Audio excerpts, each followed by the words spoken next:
Today I'm gonna be talking about the Mavic Air 2 and some of the things that I found amazing about the drone and some of the things that as a beginner videographer I really recommend that you avoid. Let's do this.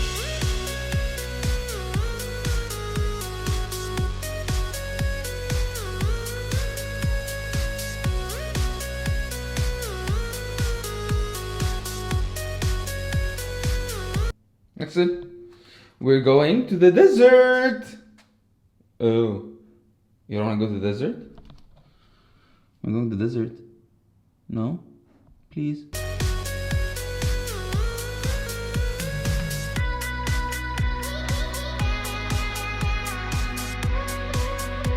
Alright you guys, I probably look very silly in this, but I think that makes more sense for being on YouTube.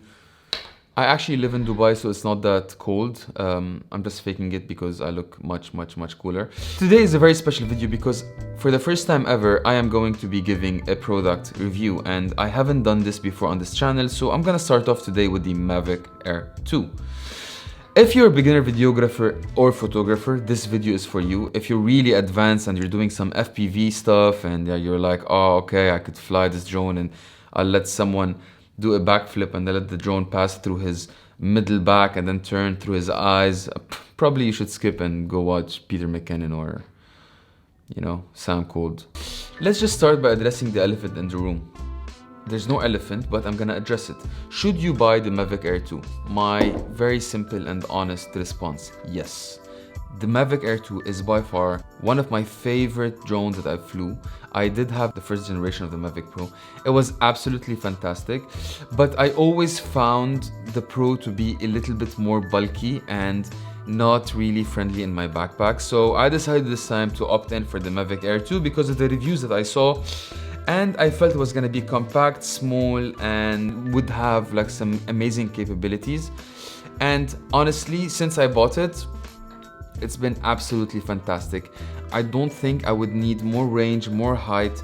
I absolutely love the remote control, although it's a little bit bulky, but it really gives you the sense of flying and it's very comfortable in your hands, so you feel super confident while flying the drone. Everything is at finger's reach, which makes it absolutely fantastic. Now that I have this out of the way, let's set the features. What are the things that I recommend you avoid and what are the things that I recommend you use? And I'm gonna start very simply with the picture profile. Cine-like or a normal profile. My advice is just go for normal. If you don't want to spend a lot of time color grading, the normal profile does absolutely great job in capturing really good colors.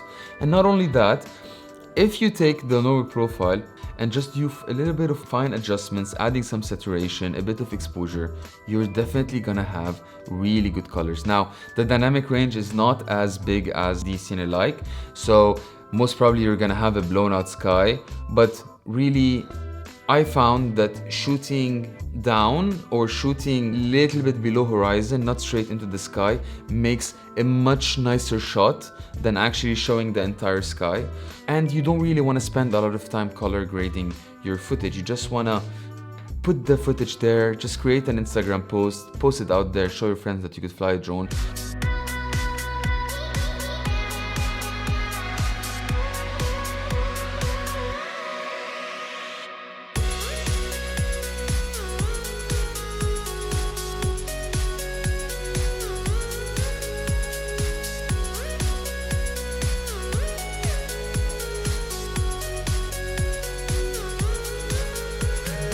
Moving on to the second point.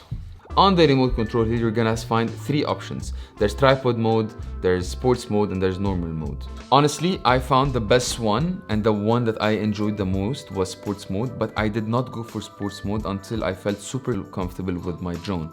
Reason being is, if you go into sports mode, you are gonna lose all sensors. Sensors will stop working. The drone, if it's close to any obstacle, it will crash. So my best advice is use normal or tripod mode until you're very comfortable with the drone and then move to sports mode. And trust me, once you go to sports mode, you'll stop going to normal or tripod mode.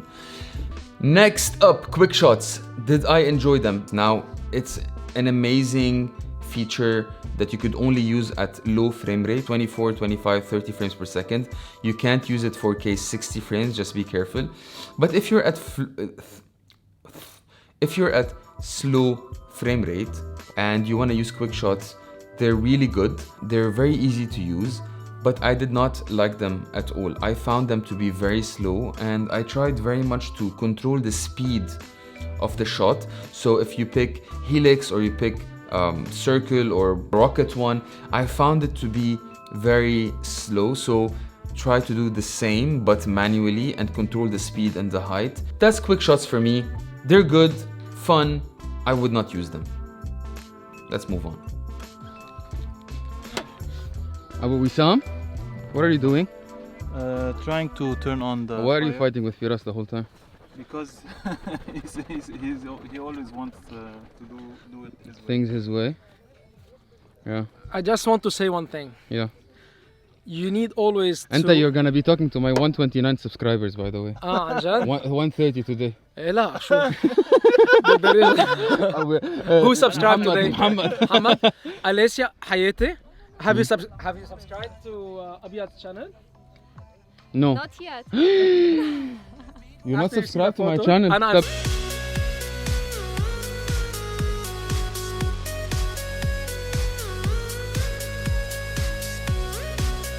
Yalla, where's the bonfire? There. It's right there. هون شو your brother قاعد أرجيلي بيرة. Best life.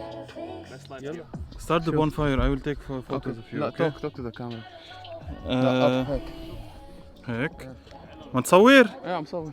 really? هلا now. Yeah, no, live. You are live. Who's watching? No one. Wow. Your parents. Tell them hi. Hi. This is by far something that I think you guys should be avoiding, is letting the camera control the shutter speed or the exposure.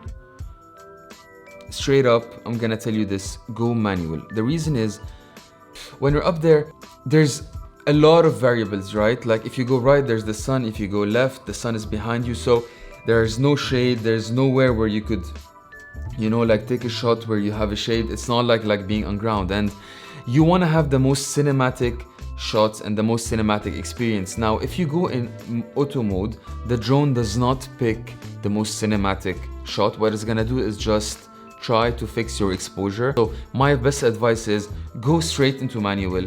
Set your shutter speed, double your frame rate. So if you're at 24, just go 1/50. And if you're at 60, go 1/20. And that's it. Now, which brings me to my next topic, which is, should you be using an ND filter? And the simple answer is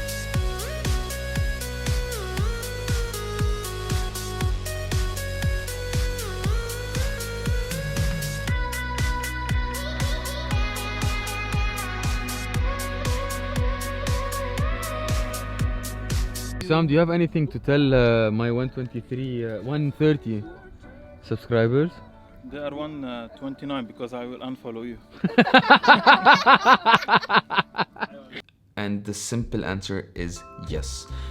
Trust me, don't ever leave without having an ND filter on you.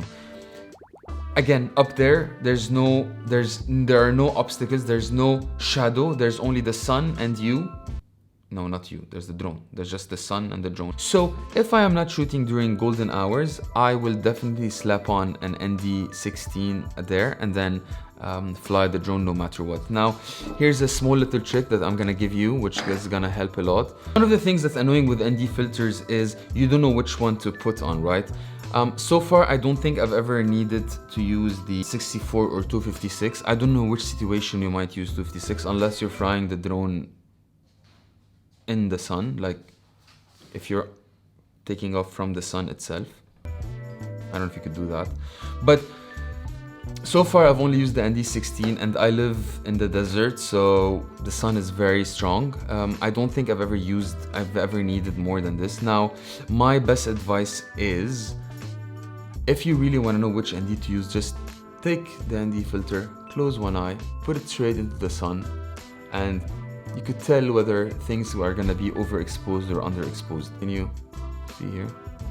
Yeah. See, that's very underexposed. But trust me, don't go out without your ND filter. You are gonna be needing it a lot. And now, just last point, I'm gonna move from videos to photos. I did use the 48 megapixel shot. It's insane. It's fucking mind-blowing. It is mind-blowing. Oh, let me put this back on, sorry. I took some of my best shots using the 48 megapixel and I tried the normal shots. I don't know why you use the normal shot if you have the 48 megapixel one. The only thing that it does is I felt it just underexposes a little bit, so just always add a bit of exposure when you wanna shoot in 48 megapixels. But other than that, I don't see a reason to shoot in normal or smart or HDR. The 48 megapixel will get you enough dynamic range and will get you enough colors for you to edit in Lightroom.